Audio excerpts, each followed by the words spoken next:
Consistency is definitely key when it comes to this line.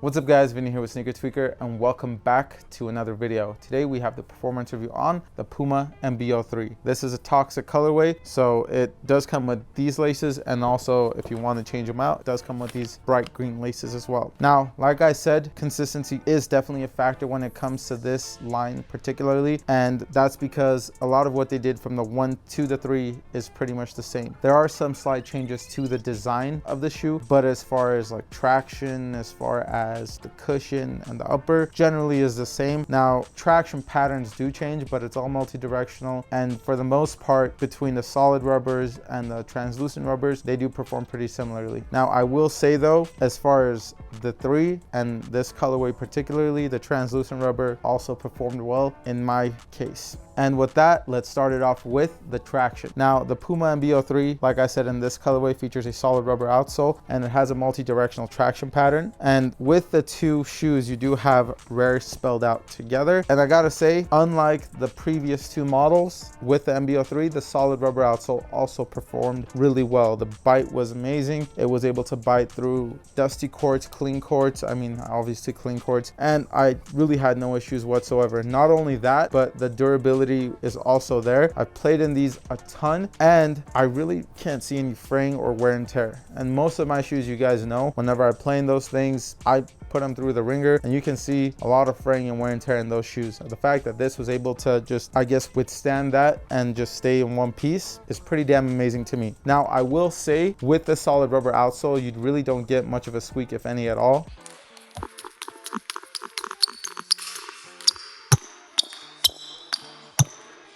However, if you guys do want that squeak, you can definitely go with more of a translucent outsole. They also have the La France colorway, and that one does have a nice loud squeak to it. As for performance though, for the bite and the durability, these things were money. I have no complaints whatsoever. Definitely 5 out of 5 in my book and would recommend. Now, as for the cushion, the MB.03 does feature nitro foam in the forefoot and the heel. I believe it's the same type, or I guess the same iteration as it was in the MB.02, which is pretty much launch pads in the forefoot and the heel, and it's a much bigger portion of it that's in the heel, so you do get more compression in the heel, whereas the forefoot you do get more court feel. And overall, the impact protection was super nice. It was, I wouldn't say you get like impact protection like you do in like Zoom or Boom, but my feet felt fresh afterwards and I actually felt pretty damn bouncy playing in these. Can't say that with every shoe and can't say that with every iteration of nitro foam, but in this case I felt bouncy. It was nice, and just my legs felt fresh, and the court feel was there. And you know, with good court feel, you also get a better shot off.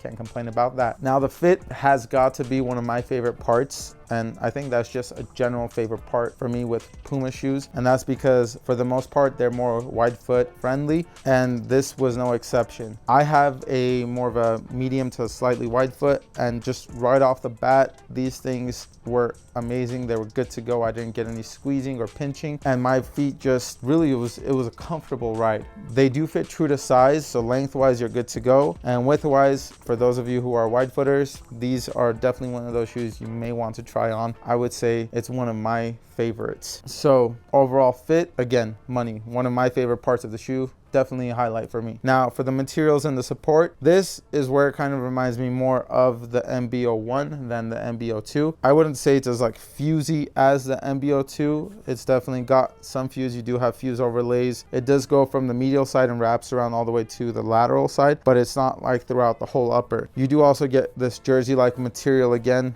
mesh on the upper, just like the MB.01. You do also have leather, or I guess probably synthetic leather overlays on the tongue, and then just this heel counter right here. As far as just like support and everything, it's there, it's amazing. There's no real like shank plate, but the shoe in itself, the torsional rigidity is definitely there, and you do have a nice wide base. So as far as tipping over or just your foot rolling off the footbed or sliding off the footbed, that's not there. You also have great lockdown. So overall, honestly, this is, I gotta say, one of my favorite shoes of the year to play in. It was super fun for me. Probably will be in my top list. And like I said, it's so jam-packed that it's either gonna have to be a 2-part series or it's gonna have to have a lot of honorary mentions. But these shoes were a blast. I really don't have any complaints. And yeah, I mean, there's not much else I can say. As for the weight on the PUMA MB.03s though, in the size 9, they do weigh in at 14.2 ounces. So they are a little bit on the heavier side, but for me, like I said, I didn't feel that. It felt super nice to me. I felt really nice and bouncy. I felt quick, and it was just an overall comfortable ride. And then for the price, these do come in at $125. And I gotta hand it to PUMA. They are really consistent, not only with the performance of this shoe, but with the price as well. It's one of those brands that you can get an amazing performer and you don't have to break the bank for it. On top of that, essentially is catered to not just narrow footers, but also wide footers. And you can't say that about every brand, particularly Nike. Nike does make very snug shoes. So in this situation, pretty much most everyone can wear it. And on top of that, they're pretty damn affordable, especially with what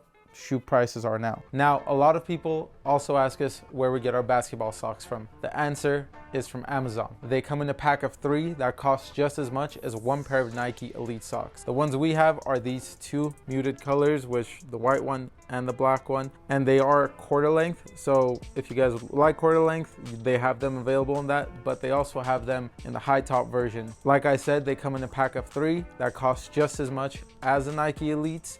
And these are pretty much the same thing, but without the Nike branding. They're cushioned, they're ventilated, and they're amazing socks, and they last a long time. If you guys do want a pair, hit the link in our description down below and go grab yourselves a pack. Not a pair, grab yourselves a pack. If you guys have played in the MB.03 already, let us know your experience down below. If there are any other shoes you guys would like us to review, again, comment down below. For more content like this, please like, subscribe, and follow. We'll see you guys in the next one. Peace.